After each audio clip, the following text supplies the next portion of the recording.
Selamat pagi Mbak Lewi dan teman-teman. Pada kesempatan hari ini kami akan mempresentasikan paper kami yang berjudul Perkembangan Surat Kabar dan Majalah dalam Perubahan Industri Media. Dengan saya sendiri, Maura, bersama tim saya yaitu ada Kidung, Olive, dan TP. Next. Yang pertama, kami akan membahas mengenai sejarah dan perkembangan surat kabar dan majalah. Next. Baik, di sini saya akan menjelaskan tentang sejarah surat kabar. Munculnya surat kabar pertama ada pada zaman Caesar bernama The Acta Diurna, yang berarti Action of the Day, yang diukir pada sebuah tablet dan ditempel di dinding setiap saat setelah pertemuan senat selesai. Surat kabar ini hanya memuat pengumuman dari kaisar dan berita-berita mengenai kegiatan kekaisaran. Untuk contoh dari The Acta Diurna bisa dilihat di sebelah kiri, terdapat gambar The Acta Diurna. Lalu dengan munculnya kertas, surat kabar tertulis pertama diterbitkan di Venesia dan Roma sekitar abad pertengahan yang disebut dengan Gazzetta. Lalu, surat kabar yang kita ketahui saat ini dikembangkan dari Corantos, yaitu merupakan satu halaman surat kabar pada tahun 1620 yang berisi tentang peristiwa tertentu, dicetak dalam bahasa Inggris di Belanda dan diimpor ke Inggris oleh penjual buku.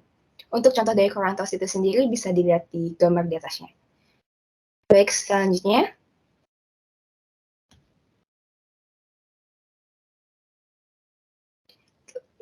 Tahun 1641 muncul journals yang merupakan sebuah surat kabar sebelum pada akhirnya istilah kata newspaper mulai ada pada bahasa Inggris. Journals adalah akun harian berita lokal yang digunakan saat terjadinya perebutan kekuasaan politik antara monarki dan parlemen di Inggris untuk mendukung posisi parlemen.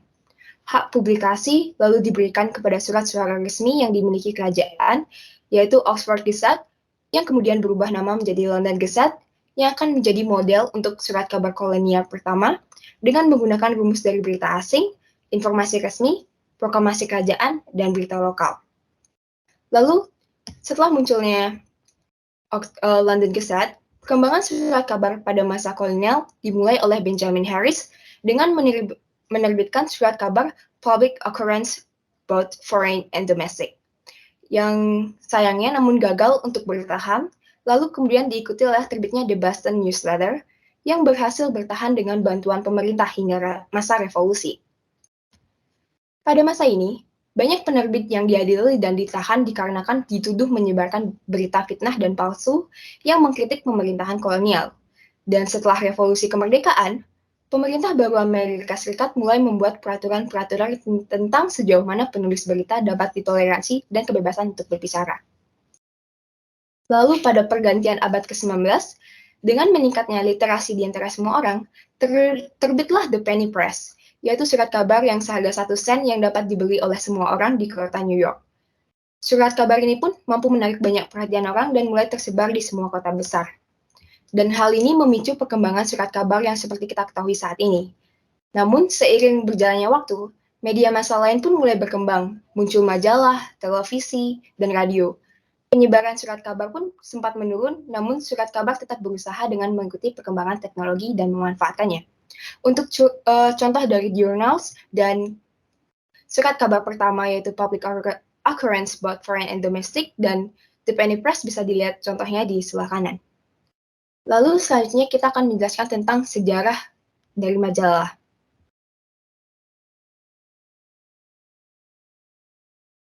Oke, sejarah majalah. Seperti yang kita ketahui, majalah adalah terbitan berkala yang isinya meliputi berbagai liputan jurnalistik dan pandangan tentang topik aktual yang patut diketahui pembaca menurut waktu penerbitannya dibedakan atas majalah bulanan, tengah bulanan, mingguan, dan sebagainya. Sedangkan menurut pengkhususannya, majalah bisa dibedakan atas majalah berita, wanita, remaja, olahraga, sastra, ilmu pengetahuan tertentu, dan sebagainya. Majalah dulunya merupakan media yang disukai oleh para elit Inggris pada pertengahan tahun 1700-an. Kepopuleran majalah ini dipicu oleh penerbit Ben Franklin's Pennsylvania Gazette pada tahun 1729. Lalu tahun 1741 di Philadelphia, Andrew Bradford menerbitkan The American Magazine yang menjadi majalah pertama yang terbit di Amerika. dan diikuti oleh Benjamin Franklin dengan menerbitkan General Magazine and Historical Chronicle for all the British Pursuits in America. Permasalahan dihadapi dengan publikasi yang mahal, tanpa sistem pengiriman yang jelas, pendistribusian yang sulit, dan hanya ditujukan kepada penjajah yang hanya bisa membaca dengan jumlah sedikit, menyebabkan majalah sulit berkembang pada saat itu. Namun, setelah Revolusi Amerika, dikarenakan sistem pengiriman Amerika yang meningkat, pencetakan yang lebih murah, dan orang-orang mulai menghargai literasi, majalah menjadi media massa utama pada tahun 1800-an. Faktor tambahan dalam keberhasilan majalah adalah penyebaran gerakan sosial seperti abolisionisme dan reformasi tenaga kerja, sehingga menyebabkan isu ini menjadi hal yang menarik untuk dibaca. Sejarawan jurnalisme John Table dan Mary Ellen Zuckerman pada tahun 1991 menyebut ini adalah the time of significant beginnings. Selama waktu inilah majalah mengembangkan banyak karakteristik seperti yang kita temui saat ini. Majalah dan orang-orang mulai dapat dengan jelas membedakan diri dari penerbitan lainnya, seperti buku dari surat kabar. Dengan tambahan banyaknya detail ilustrasi yang mulai mengisi halaman majalah, namun untuk PPT-nya bisa di next terlebih dahulu.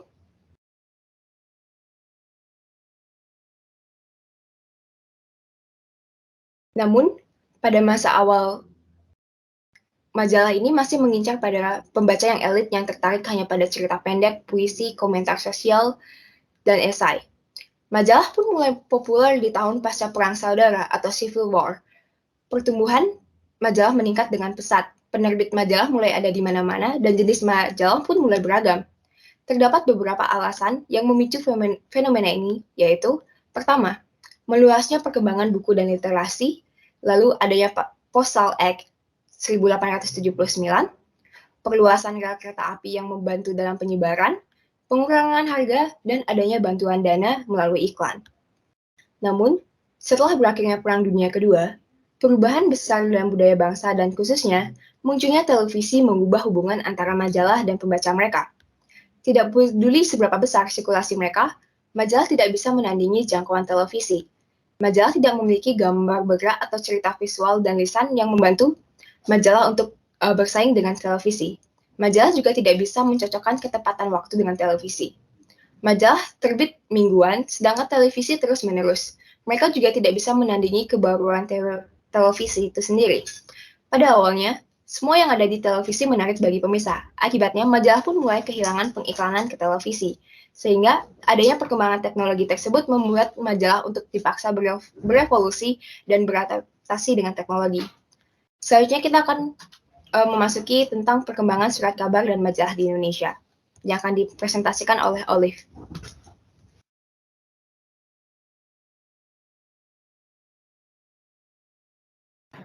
Selanjutnya terdapat sejarah dan perkembangan surat kabar dan majalah di Indonesia.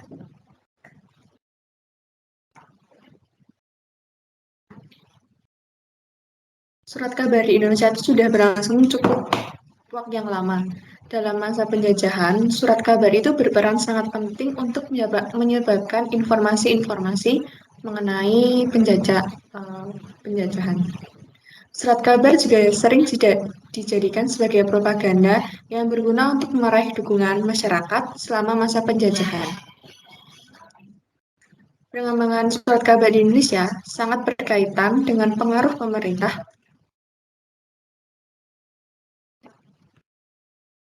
yang menjajah Indonesia. Pada tahun 1744 hingga 1854, surat kabar muncul yang diredaksikan oleh orang-orang Eropa. Bahasanya itu tuh menggunakan bahasa Belanda karena hanya untuk kepentingan bangsa Belanda saja dan tidak ada kaitannya dengan pribumi. Kemudian tahun 1854 hingga masa kebangkitan nasional, surat kabar masih menggunakan bahasa Belanda dan muncul surat kabar dengan bahasa Melayu di tengah masyarakat Indonesia. Sekitar tahun 1854 hingga 1860, surat kabar diterbitkan oleh H.G. Clarendon dengan menggunakan bahasa Melayu yang bernama Slompret Malajo di Semarang. Dalam perkembangan surat kabar di Indonesia, itu tuh dibagi berdasarkan runtut menurut zamannya. Yang pertama, terdapat zaman Belanda itu pada tahun 1744. Adanya percobaan pertama dalam menerbitkan media di tengah masyarakat Indonesia dengan menggunakan bahasa Belanda.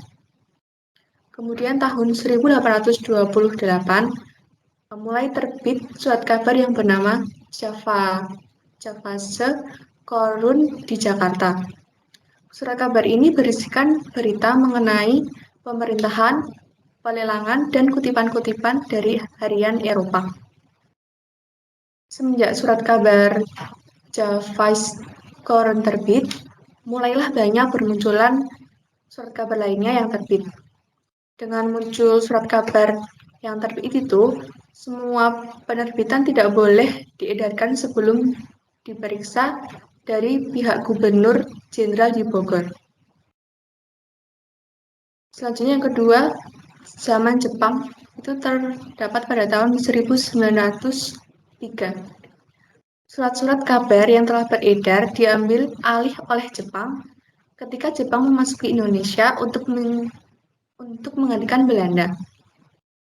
Jepang melakukan hal ini dengan alasan untuk penghematan dana negara, tetapi sebenarnya mereka itu sedang mengawasi isi surat kabar yang beredar secara ketat. Surat kabar juga dijadikan alat propaganda oleh Jepang untuk memuji pemerintahan Jepang. Yang ketiga, terdapat zaman kemerdekaan. Zaman kemerdekaan terdapat pada tahun 1945. Indonesia melakukan perlawanan dalam hal sabotase komunikasi. Hal tersebut dilakukan karena pihak Jepang itu menggunakan surat kabar sebagai propaganda untuk pencitraan pemerintahan Jepang. Hingga akhirnya Indonesia menerbitkan surat kabar sebagai lawan kepada pemerintahan Jepang. Surat kabar ini yang diterbitkan bernama Berita Indonesia yang dicetuskan oleh Edi Soerdadi agar masyarakat itu datang rapat untuk mendengarkan pidato dari Bung Karno di lapangan Ikada, Jakarta. Yang keempat terdapat Orde Baru. Yang keempat terdapat Orde Lama. Itu terjadi pada tahun 1959. Soekarno mengeluarkan dekret presiden yang berisi tentang pembubaran Badan Konstituante hasil pemilu 1955 dan pergantian UUD dari UUD sementara 1950 menjadi UUD 1945. Nah, setelah dekret presiden ini keluar, banyak terjadi larangan kegiatan politik dan pers bagi masyarakat Indonesia. Surat izin terbit dan surat izin cetak pada tahun itu tuh diperketat persyaratannya. Yang kelima terdapat di zaman Orde Baru. Nah, di zaman ini tuh mulai maraknya pertumbuhan pers yang mulai aktif kembali. Tetapi banyak juga pengawasan oleh pemerintah terhadap konten-konten yang diberitakan pada surat kabar. Nah, jika terdapat berita yang dianggap merugikan pemerintah, akan dimusnahkan dan diberi sanksi hukuman. Yang terakhir yaitu zaman reformasi pada tahun 1998. Penerbitan pers membengkak sangat drastis. Hal ini terjadi karena diberlakukannya UU Nomor 40 Tahun 1999 tentang Perskris Multimedia Nasional sangat berpengaruh pada nasib media nasional di Indonesia. Nah, majalah sebagai media massa di Indonesia dimulai sejak pada masa menjelang dan awal kemerdekaan Indonesia.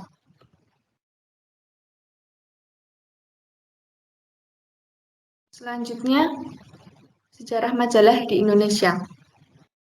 Awal kemerdekaan itu terdapat majalah Review Indonesia yang diterbitkan oleh Soemanang SH.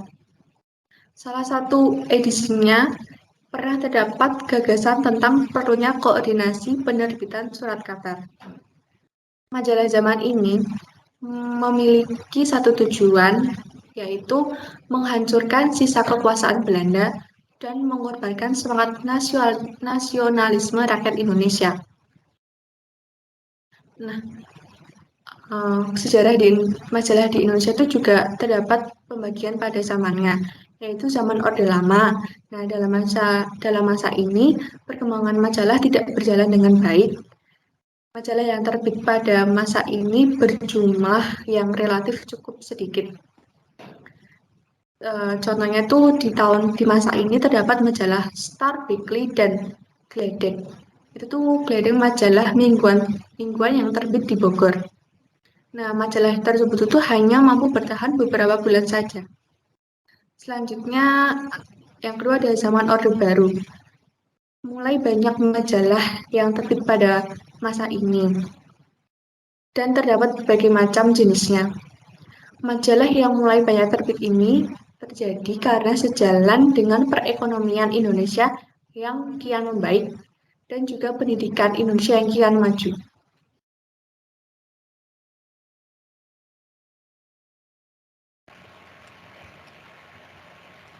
Selanjutnya ada perkembangan terkini dari sisi teknologi komunikasi. Jadi teknologi komunikasi dan informasi berkembang sangat pesat di dunia global. Keberadaan surat kabar saat ini mengalami pergeseran akibat revolusi komunikasi. Nah, revolusi komunikasi ini didorong oleh banyaknya penemuan di bidang teknologi. Teknologi ini mempengaruhi komunikasi menjadi tidak dibatasi oleh batasan ruang dan waktu, dan dalam hal ini contohnya adalah penggunaan satelit, internet, dan sebagainya. Dalam jurnal Zamroni pada tahun 2009, menurut Everett M. Rogers di buku Communication Technology, Rogers membagi revolusi komunikasi menjadi 4 era, yakni era komunikasi tulisan, era percetakan, era telekomunikasi, dan era komunikasi interaktif. Pada era komunikasi tulisan, di era ini dimulai pada tahun 400 sebelum Masehi. Kertas dan mesin cetak modern belum ditemukan pada zaman ini. Jadi bangsa-bangsa menggunakan mesin cetak berbahan kayu sebagai alat presnya. Yang kedua ada era percetakan. Pada era ini Gutenberg menemukan mesin cetak pada tahun 1456. Dan dari situ perkembangan surat kabar dimulai. Pada Gutenberg menciptakan mesin cetak berbahan logam. Yang ketiga ada era telekomunikasi, yaitu pada tahun 1650 sampai 1990-an. Di era ini mulai melibatkan kerumitan seperti optik, lensa, proyektor, kamera, dan sebagainya. Perkembangan teknologi pada era ini antara lain adalah terciptanya radio dan televisi. Yang terakhir ada era komunikasi interaktif, yaitu ditandai dengan ditemukannya komputer, satelit, internet, dan lainnya. Era ini disebut interaktif karena komunikasi dan komunikan atau media massa sudah bisa berinteraksi dengan audiensnya. Next.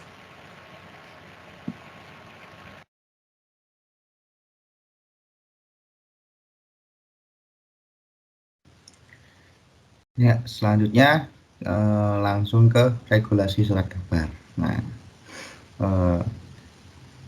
dari surat kabar itu pengertiannya dari arti kecil dari press itu apa sih? Press itu atau kata lainnya press yang dimaknai mencakup dari alat atau mesin pencetak, percetakan atau penerbitan media cetak seperti koran, majalah, lalu buletin dan sebagainya.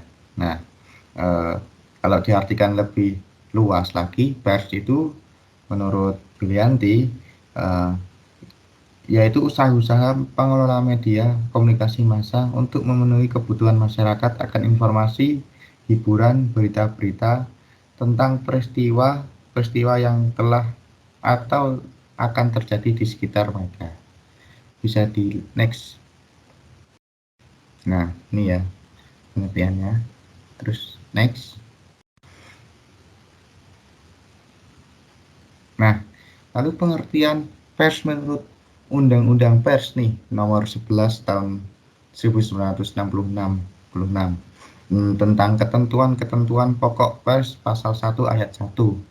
Di sini dituliskan pers adalah lembaga kemasyarakatan alat institusi yang mempunyai karya sebagai salah satu media komunikasi massa yang bersifat umum berupa penerbitan yang teratur, waktu terbitnya diperlengkapi dengan alat-alat teknik lainnya. Di negara ini jadi pasang surut tentang kebijakan pers saat itu. Nah, next.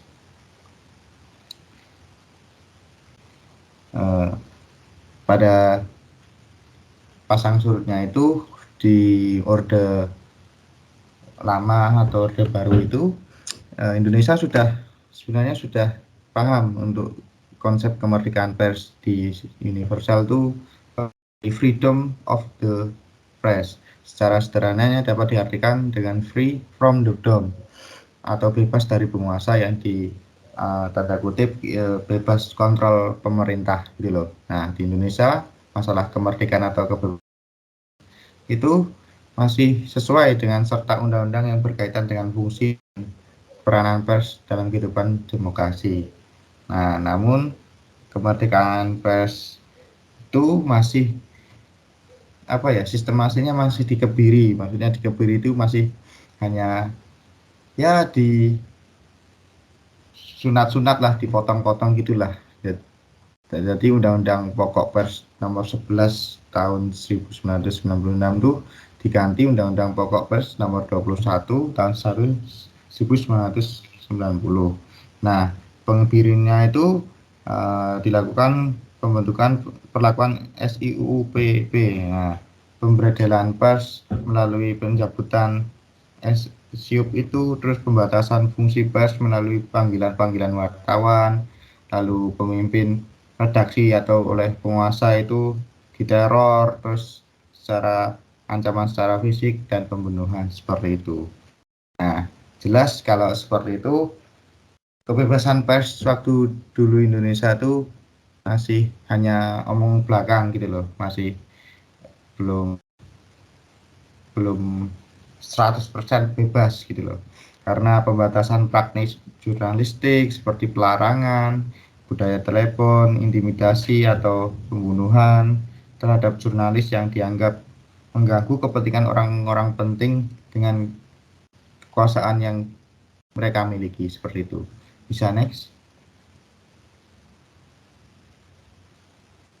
Mbak. Next slide. Yes, ini dia.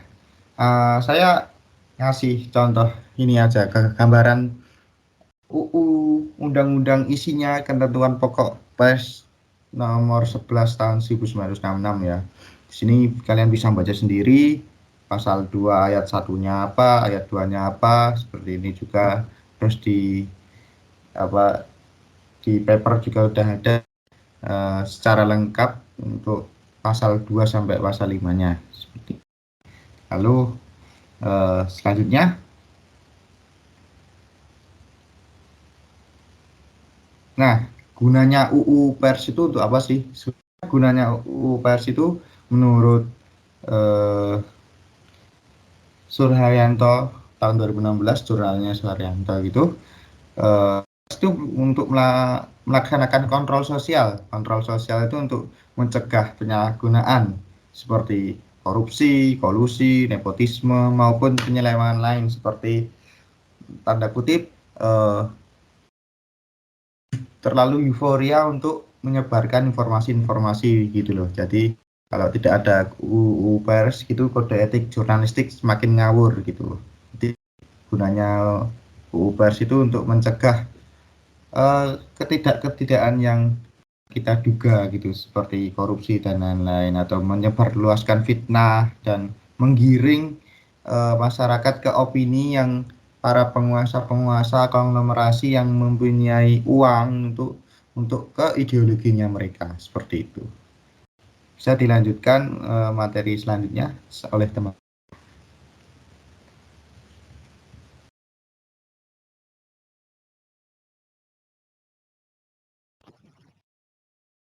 Selanjutnya, kami akan menganalisis surat kabar menggunakan dua dari 5 aspek perubahan industri milik barang.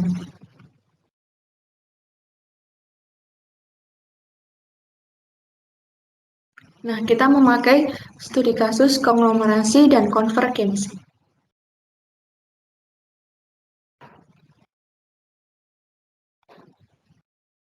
Selanjutnya akan dijelaskan oleh teman saya, Tipi. Ya, yang konglomerasi akan dijelaskan oleh saya. Jadi konglomerasi media itu adalah pemusatan kepemilikan perusahaan media. Pemusatan kepemilikan ini terjadi melalui merger, akuisisi, pembelian, dan pengambil alihan. Nah, konglomerasi media ini memiliki dampak negatif dan dampak positif.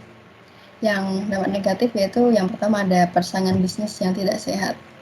Jadi disebut tidak sehat karena konten-konten yang dimuat di setiap surat kabar itu terkesan subjektif dan mengutamakan keuntungan bagi pemilik media massa ini. Jadi antar surat kabar lebih mementingkan keuntungan daripada konten atau isi surat kabar itu sendiri. Jadi dia mengesampingkan kredibilitas dibandingkan gitu. Yang kedua ada dampak negatif yang kedua adalah praktik oligopoli. Praktik oligopoli artinya itu kondisi di mana beberapa perusahaan besar menguasai pasar media. Dalam konteks ini, media massa praktek oligopoli cenderung menutup dan menghambat kesempatan bagi media pendatang baru untuk eksis di dunia media.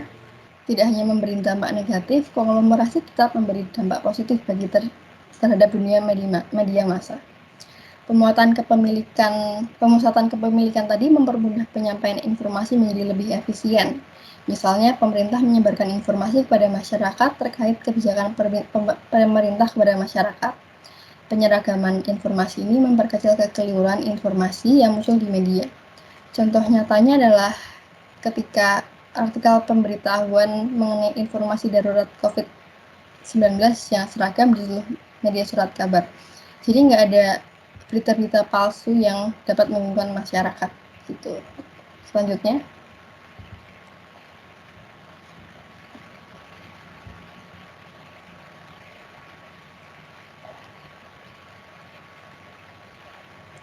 oke. Di Indonesia terdapat 12 perusahaan besar yang menguasai bisnis media di Indonesia. Yang salah satunya adalah Kompas Gramedia Group. Nah, pada masa reformasi tahun 1998 menjadi awal dunia informasi di Indonesia. Media mulai berani bergerak untuk mengecam pemerintahan yang pada masa itu terkesan otoriter. Sehingga media menjadi salah satu senjata untuk melawan ketidakadilan tersebut. Media cetak seperti surat kabar berfungsi sebagai sarana informasi bagi orang banyak. Surat kabar dapat menjadi media persuasi yang menciptakan ide, gagasan, atau pendapat bagi pembacanya. Nah, konglomerasi pada dasarnya adalah pemusatan kepemilikan perusahaan media yang seperti disebutkan tadi. Nah, konglomerasi di Indonesia ini menjadi fenomena. Hingga hari ini terhitung ada 12 tadi yang saya sebutkan, dan salah satunya adalah Kompas Gramedia.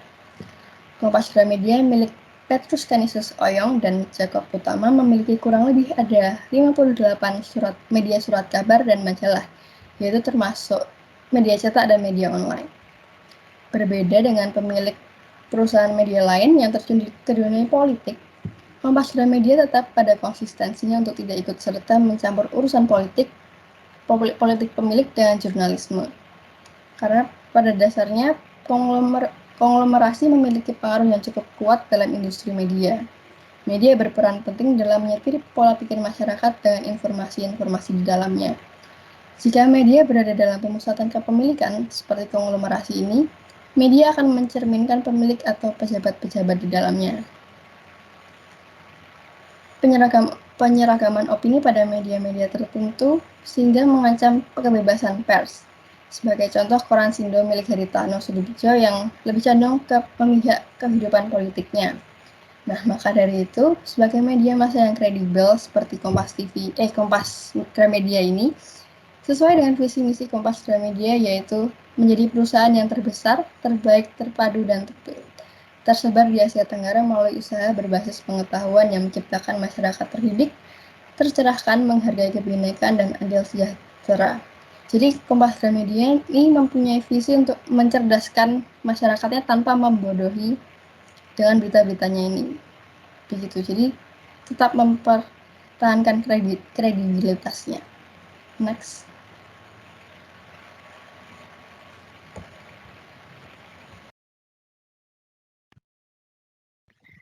Selanjutnya kita akan menganalisis konvergensi media.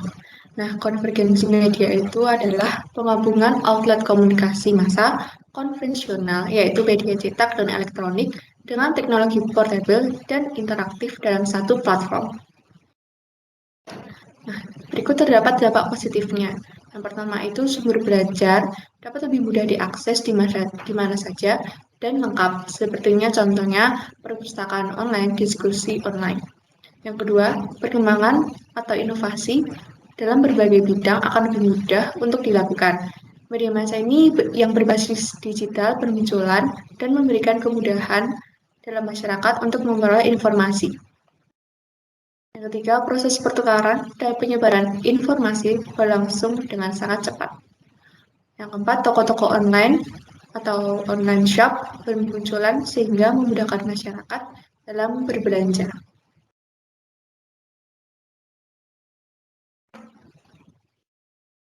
Berikutnya terdapat dampak negatifnya, yaitu yang pertama, adanya penyebaran informasi yang tidak sesuai dengan faktanya, atau biasanya disebut dengan hoax. Yang kedua, penyalahgunaan informasi pribadi sehingga dapat mengganggu kehidupan di masyarakat. Yang ketiga, menyebabkan kurangnya konsentrasi. Yang keempat, menyebabkan kurangnya sosialisasi dengan masyarakat lainnya karena menggunakan media tersebut.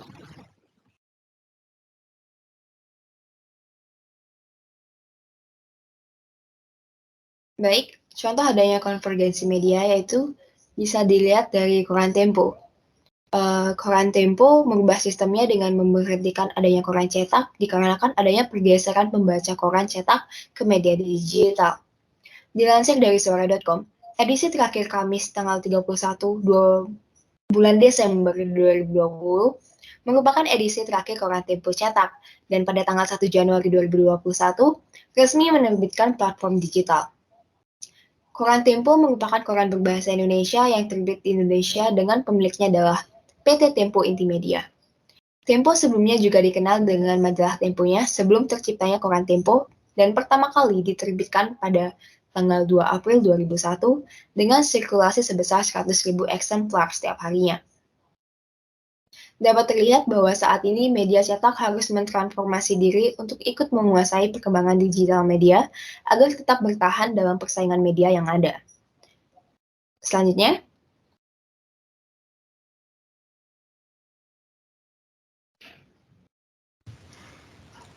keuntungan dan kerugian dari surat kabar cetak. Yang pertama tuh keuntungannya dulu.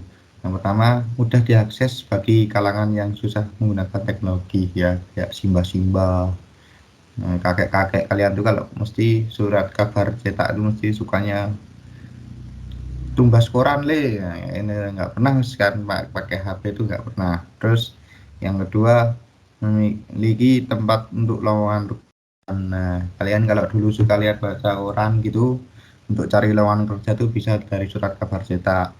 Itu banyak sekali. Lalu tidak banyak iklan.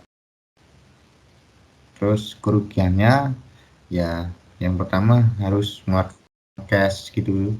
Terus informasinya lebih lambat, lalu susah untuk dibawa kemana-mana. Ya, surat kabar kan banyak gede gitu, jadi kita harus ngelipet dulu, biasanya digulung terus dimasukin gini kempit gitu, terus atau enggak tidak dapat memberikan komentar gitu. Terus tidak ramah lingkungan karena setiap harinya mengeluarkan kertas dan dicetak. Lalu keuntungannya surat kabar online, yang pertama mudah diakses di mana saja. Nah, menggunakan gadget ini bisa di mana-mana tahu, bisa macet itu, macet ini gitu, langsung informasinya cepat, kita tahu informasi ini besoknya atau enggak nantinya malam udah ada gitu. lalu tidak memerlukan biaya, ramah lingkungan, dapat diakses berulang kali. Nah, kerugiannya tuh kalau tidak ada internet, nah, tiba-tiba wifi-nya atau kalian di desa internetnya kayak kena angin malam, nah langsung sambat kalian. Nah, terus yang kedua dapat mempengaruhi kesehatan dalam jangka waktu yang lama. Nah, terlalu lihat banyak media, maksudnya surat kabar online gitu mempengaruhi mental juga gitu. Lalu terdapat banyak iklan juga gitu guys. Jadi untuk kesimpulannya, memang surat kabar dari waktu ke waktu perlu ada teknologi, gimana ya, surat kabar cetak tuh lama-lama tertinggal dan sekarang lebih ada di surat kabar online karena lebih cepat, mudah diakses seperti itu. Lalu konvergensinya seperti konvergensi medianya banyak penggabungan dari media cetak, media online gitu, seperti itu guys. Nextnya apa? Sekian dan terima kasih. Gitu guys, sekian terima kasih dari kelompok kami, presentasi kelompok kami. Mohon maaf kalau presentasi kami agak amburadul, tapi kami